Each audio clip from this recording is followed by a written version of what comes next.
हो, नीतीश कुमार नहीं होंगे, ये लिख लीजिए। और अगर इस पर गलती हो तो बिल्कुल मेरा गर्दन पकड़िएगा। किसी भी हालत में नीतीश कुमार अगले मुख्यमंत्री नहीं होंगे, और इसके लिए कोई आपको बहुत गणना करने की जरूरत नहीं है, बिल्कुल लॉजिकल बात है। अगर एनडीए को यहाँ सफलता मिलती है तो उस सफलता में निश्चित तौर पर भाजपा नीतीश कुमार से ज्यादा सीट जीत कराएगी, तो वो नीतीश को तो फिर बनाएंगे नहीं। प्रायोजक हैं cancer healer centre, a new beginning. और अगर एनडीए जीती नहीं तो भी नीतीश नहीं बनेंगे। तो आप इतना तो लिख ही सकते हैं कि नीतीश कुमार नवंबर के बाद बिहार में नीतीश कुमार मुख्यमंत्री नहीं होंगे। कौन होगा वो अभी तय होना बाकी है। 20 लाख लोगों को आंकड़ा याद रखिए, चपरासी से लेकर मुख्य सचिव तक टोटल 23.25 लाख लोग ही बिहार में सरकारी नौकरी करते हैं। मतलब परसेंटेज टर्म में हुआ 1.97%। 2% लोगों को आज तक 78 साल में सरकारी नौकरी मिला है। नेता लोग आकर कह रहे हम सरकारी नौकरी दे देंगे सबको। अरे भाई 13 करोड़ की आबादी है, 23 लाख सरकारी नौकरी करता है, सबको सरकारी नौकरी कैसे दे दोगे? पूरे देश में 3% लोग ही सरकारी नौकरी करते हैं, तो मैक्सिमम 3-3.5% से ज्यादा आबादी सरकारी नौकरी कर ही नहीं सकती है। लोग यहाँ बता रहे हम सरकारी नौकरी से बेरोजगारी दूर कर देंगे, कैसे कर दोगे? बेरोजगारी दूर करने का तरीका है शिक्षा और युवाओं के हाथ में पूंजी, टेक्नोलॉजी का प्रयोग, जिससे लाखों बच्चों को स्वरोजगार मिलेगा। अपने घर बैठकर लोग 10,000, 15,000, 20,000 रुपए कमा रहे हैं।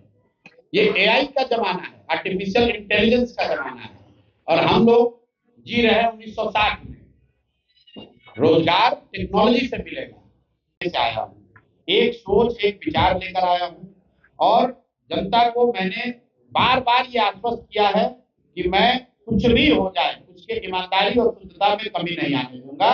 और अगर उसके लिए 2 साल, 5 साल, 10 साल भी लगे तो मुझे कोई घबराहट नहीं है। मैं बिल्कुल पीछे हटने वाला नहीं हूँ। कोई भी जब आप बड़ा काम लेते हैं तो स्वाभाविक तौर पर उसमें अच्छे दिन भी आएंगे और कुछ झटके भी लगेंगे। लेकिन आज जनसुराज इतनी बड़ी ताकत है, इतनी बड़ी ताकत है कि कोई भी दल बिना जनसुराज की बात किए हुए अपने चुनाव की परिकल्पना नहीं कर सकता है। ये आपको भी मालूम है। दे रहे हैं हम लोग एक किसी पर्टिकुलर चीनी मिल के चालू करने को लेकर कोई मैं वादा नहीं कर सकता हूँ, क्योंकि इस तरह का वादा जो भी करता है वो बिना सोचे समझे करता है। मरौड़ा चीनी मिल को अलग से पुनर्जीवित नहीं किया जा सकता है। जब तक बिहार में इंडस्ट्रियल पॉलिसी को नहीं सुधारा जाएगा, चीनी मिलों को फिर से पुनर्जीवित करने का एक राज्यव्यापी कार्यक्रम नहीं होगा, तब तक एक मरौड़ा की चीनी मिल को सुधारा जा सकता है, बनाया जा सकता है, ऐसा नहीं संभव है। बगल में पूर्वी चंपारण में मोदी जी आकर बोले कि भैया ये चीनी मिल चालू कराकर इससे चाय पिएंगे तभी वोट मांगने आएंगे। वो भी चीनी मिल बंद है। बंद क्या है? उसकी एक इंच जमीन बिक गई, और खरीदने वाले नेता कौन है वो भी जाके देख लीजिए। ज्यादातर भाजपा के नेताओं ने ही उसको खरीदा है। कैमरे पर बोल रहा हूँ, कहाँ मुद्दा है? और वही के लोग 7वीं बार भाजपा के सांसद को जिताए। कहीं ना कहीं तो जनसुराज की जो बेसिक बात है कि सुधार तब होगा जब जनता सुधार के लिए वोट देगी। कोई प्रशांत किशोर, कोई जनसुराज, कोई भाजपा, जदयू, राजद नहीं सुधार कर सकता है जब तक जनता सुधार के लिए न सजग हो। क्योंकि आप परेशान हैं मरौड़ा चीनी मिल बंद होने से, और उसी सांसद को, उसी विधायक को लगातार 3 बार, 4 बार, 5 बार आप जिता रहे। पंजाब के लोग आकर तो वोट दे नहीं रहे। अगर मरौड़ा चीनी मिल विषय है तो उस पर वोट होना चाहिए। वोट होगा तो जो जीत कर आएगा, चाहे जनसुराज जीत कर आए या दूसरा दल जीत कर आए, वो मरौड़ा चीनी मिल को चालू करने के लिए संघर्ष भी करेगा, उसके लिए बात भी करेगा, क्योंकि वो जानता है कि इसी चीज पर मैं जीत कर आया हूँ। अभी तो लोग जाति पर जीत कर आए हैं तो जाति की बात कर रहे हैं। अभी तो राम मंदिर पर जीत कर आए हैं तो राम मंदिर की बात कर रहे हैं। अभी 5 किलो अनाज पर जीत कर आए हैं तो 5 किलो अनाज की बात कर रहे हैं। सर, बिहार से आगे जो आने वाले प्रत्याशी उस पर किस तरह के प्रत्याशी पर दाव लगाने वाला है? ऐसा कुछ मतलब कैटेगरी क्या है? हम नेताओं का चुनाव करेंगे, उनको रोजगार थोड़ी ना दे रहे हैं। तो पहले से रोजगार वाले बिहार के लोग मतलब आप क्या करें, कैसे लोगों को एमएलए बनाएंगे जो एमएलए रोजगार के लिए पा रहा है। बिहार के लोग जो बाहर जा रहे हैं सर रोजगार के लिए, युवाओं, देखिए युवाओं की जो हमसे भागीदारी का सवाल है, निश्चित तौर पर एक बहुत बड़ी संख्या में युवा आपको जन स्वराज के टिकट पर लड़ते हुए नजर आएंगे, लेकिन जन स्वराज का क्राइटेरिया ये नहीं है कि आप युवा हैं इसलिए आपको टिकट मिल जाएगा।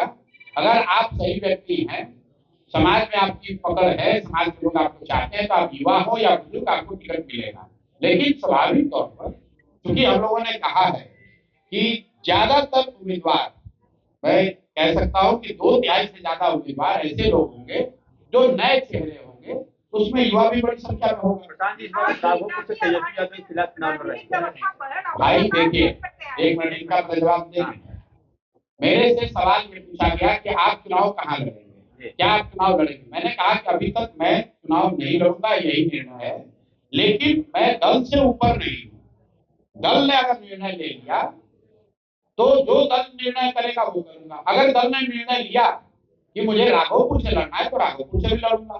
दल ने निर्णय लिया कि हरनौत से लड़ना है तो हरनौत से लड़ेंगे। जो भी दल से निर्णय होगा वो उसको मुझे मान्य, वो मेरे लिए मान्य होगा। मैंने क्या कहा? टेक्नोलॉजी से होगा। आप YouTube चलाते हैं, आप तो यूट्यूबर हैं या पत्रकार हैं तो YouTube चलाते हो। YouTube क्या बेचता है? YouTube ने तो छपरा में आकर सीमेंट का दुकान नहीं खोला है। बिहार और इंडिया में YouTube ने अपना ऑफिस खोलकर स्टील और छड़ बनाने की फैक्ट्री नहीं लगाई है। क्या बेच रहा है?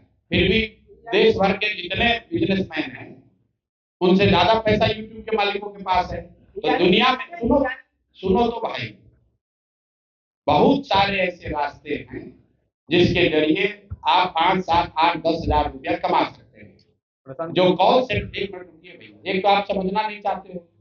आपने सवाल पूछा कैसे दे रहे हैं नौकरी, हम कह रहे हैं दे देंगे, दे रहे हैं अभी। आप भेजिए लोगों को। आप सुनते हैं कि देश में लाखों लोग कॉल सेंटर के जरिए नौकरी पाए हुए हैं। तो हम यहाँ पर बच्चों को क्या ट्रेनिंग दे रहे हैं कि कैसे वो घर बैठे रूरल कॉल सेंटर चला सकते हैं। कॉल सेंटर चलाने वाले को 15,000, 20,000 रुपया मिल रहा है दिल्ली, गुड़गांव में। अगर बिहार के बच्चों को ट्रेनिंग दे दी जाए कि वो घर बैठे फोन से संवाद कर सके, रिप्लाई कर सके, तो निश्चित तौर पर उनको 5-7 हजार रुपये मिलने लगेगा। और आप आइए, इसी की ट्रेनिंग दे रहे हैं। कुछ नया कीजिएगा तभी तो रोजगार मिलेगा। आपको लगता है कि खाली मरौड़ा चीनी मिल बनने से सबको रोजगार मिल जाएगा? अगर मरौड़ा चीनी मिल बन भी जाए तो 4-5-10 हजार लोगों को फायदा होगा। मरौड़ा में आपने एक बयान दिया है कि जो लोग छठ में आपके बेटे, आपके पति यहाँ आएंगे, दिसंबर में हम उसको जाने नहीं देंगे। क्या मास्टर प्लान है कि बिल्कुल। पहली बात तो आप अपना आंकड़ा ठीक कर लीजिए। पहली बार मैंने ये नहीं कहा, पिछले 1-1.5 साल से मैं बिहार में कह रहा हूँ कि जो लोग भी इस बार छठ में वापस लौटेंगे उसकी संख्या 4 करोड़ नहीं है। कोविड में जब लोग इतने परेशानी में थे तो टोटल 25 से 28 लाख लोग वापस लौट कर आए।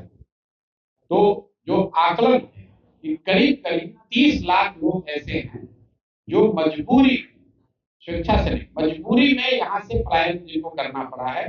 8,000, 6,000, 10,000 रुपए के लिए वो लोग बाहर जाकर काम करते हैं। तो बिल्कुल ये जन स्वराज का वादा है। मैं रिपीट कर देता हूँ, इस बार जो छठ में लौटेगा, ये छठ बदहाल बिहार का अंतिम छठ होगा। जन स्वराज की सरकार बनेगी तो दिसंबर के बाद उन लोगों को वापस नहीं लौटना पड़ेगा। आपने कहा कैसे होगा, इसकी पूरी परिकल्पना, पूरा ब्लूप्रिंट हमने बताया है। पूंजी के पलायन को रोककर बुद्धि का पलायन रोका जाएगा और पूंजी और बुद्धि के पलायन रोकने से श्रम का पलायन रुकेगा। और एक और महत्वपूर्ण बात बताना चाह रहा हूँ आपको। अगर आपको लगता है कि ये तो थियरी है, तो अभी आपके सबके सामने बता रहा हूँ, बिहार सत्याग्रह आश्रम में अभी भी जाकर आप देख लीजिए। और आपके जरिए छपरा के नौजवानों को ये न्योता भी दे रहा हूँ, आप यहाँ से आइए, 5 दिन का वहां पर प्रशिक्षण लीजिए और आपको 5-6 हजार रुपए के मजदूरी के लिए कहीं नहीं जाना पड़ेगा। आने जाने का किराया भी जन स्वराज देगा। 5 दिन के रहना खाना प्रशिक्षण भी आपको जन स्वराज मुफ्त दे रहा है। जन स्वराज की सरकार बने न बने, चुनाव हो जब हो, चुनाव से पहले मैंने इस बार संकल्प किया है कि 1 लाख बच्चों को, रिपीट कर देता हूँ, 1 लाख बच्चों को जन स्वराज अपने खर्चे पर प्रशिक्षित करके 4, 5, 7, 8, 10 हजार रुपया कमाने की स्थिति में ला देगा। और ये काम हम लोग पिछले 1 महीने से वही कर रहे हैं। और मैं चाहता हूं कि आप किसी बच्चे को जिसको आप जानते हैं, जिसने 12वीं कम से कम पढ़ाई करी है, जिसको स्मार्टफोन चलाने की समझ है, वो उसका नाम नंबर दे दीजिए, हमारे यहाँ फोन करके वो आ जाए। आने जाने का मैं रिपीट कर रहा हूँ, आने जाने का बस भाड़ा, ट्रेन भाड़ा भी दूंगा, रहने खाना और प्रशिक्षण 5 दिन का मुफ्त। 6वें दिन से वो काम पे लग जाएगा और 16वें दिन उसके अकाउंट में पैसा आ जाएगा। प्रशांत जी, अभी ऐसा है वो भी जरूरी है। यहाँ पर कभी न खत्म होने वाला जाम, यहाँ पर कभी न पूरी होने वाली ओवरब्रिज की परियोजनाएं, वो सब जख्म है। मरौड़ा भी जख्म है। मरौड़ा में मैं पहली बार नहीं आया हूँ। उस मरौड़ा चीनी मिल में मैं 3 दिन तक कैंप लगा के रहा हूँ। तो मैं उस एरिया में रहा हूँ, ऐसा नहीं है कि मैं पहली बार आया हूँ। उसके बाद जहाँ हम इफ्तार के लिए गए थे, उस मैदान में भी मैं कैंप लगा कर रहा हूँ। छपरा में कोई 40 दिन तक मैं रहा हूँ। तो ये जगह नया नहीं है, यहाँ के विषय नए नहीं है। नया ये है, संदर्भ नया है। उस समय मैं पदयात्रा कर रहा था, अभी मैं जन सुराग दल की ओर से आया हूँ। पार्टी के साथी सदस्यों का ऐसा मानना है, मुझे आना चाहिए, फिर से संवाद दल के तौर पर स्थापित करना चाहिए, इसलिए आए हुए हैं। जहाँ तक मरौड़ा चीनी मिल की बात है, तो जो पब्लिक को कह रहे हैं वही आपसे भी कहेंगे कि चीनी मिल चालू बंद किसने कराया? लालू जी के रिजीम में बंद हुआ। और चालू कराने का वादा किसने किया? वो नीतीश और मोदी जी ने किया। और मरौड़ा की जनता तो इन्हीं दो नेताओं को, इन्हीं दोनों पार्टियों के नेताओं को लगातार पिछले 25-30 साल से जिता रही है। तो अगर चीनी मिल मुद्दा है, सही में जनता के लिए मुद्दा है, तो जनता को उसके लिए वोट करना चाहिए। अगर आप चीनी मिल के बंद होने के नाम पर आंदोलन करेंगे और फिर उसी नेता को, उसी दल को जाकर वोट करेंगे जिसने चीनी मिल बंद कराया या बंद खुलवाने का वादा करके आपको ठगा, तो मान लीजिए कि मोदी जी ने कहा था कि मरौड़ा चीनी मिल चालू करा देंगे। अगर उन्होंने नहीं कराया तो अगली बार तो चुनाव में उनकी पार्टी को, उनके नेताओं को राजनीतिक तौर पर दंडित किया जाना चाहिए था। लेकिन 14 में मोदी जी ने कहा, उसके बाद 19 भी आया, उसके बाद 24 भी आया, उसके बाद 2 विधानसभा भी हुआ है और जनता लगातार उन्हीं को वोट देते जा रही है। तो मरौड़ा की समस्या मतलब सिर्फ बात करने की समस्या है। हाँ, तो हम लोग के साथ मेरी जी अभी बैठे हुए हैं, अभी आए हैं, ये खुद बता रहे थे यहाँ पे मॉडर्न चॉकलेट की फैक्ट्री भी बंद हो गई। जमशेदपुर और डालमिया नगर के बाद मरौड़ा could have been the third most industrialized zone of Bihar. Jamshedpur और डालमिया नगर के बाद मरौड़ा इंडस्ट्रियल जोन के तौर पे डेवलप होना चाहिए था। वहाँ हेवी मशीनरी की इंडस्ट्री भी बंद हो गई, वहाँ पर अब आपका चीनी मिल बंद हो गया, वहाँ पर मॉडल की फैक्ट्री बंद हो गई। प्रायोजक हैं cancer healer centre, a new beginning.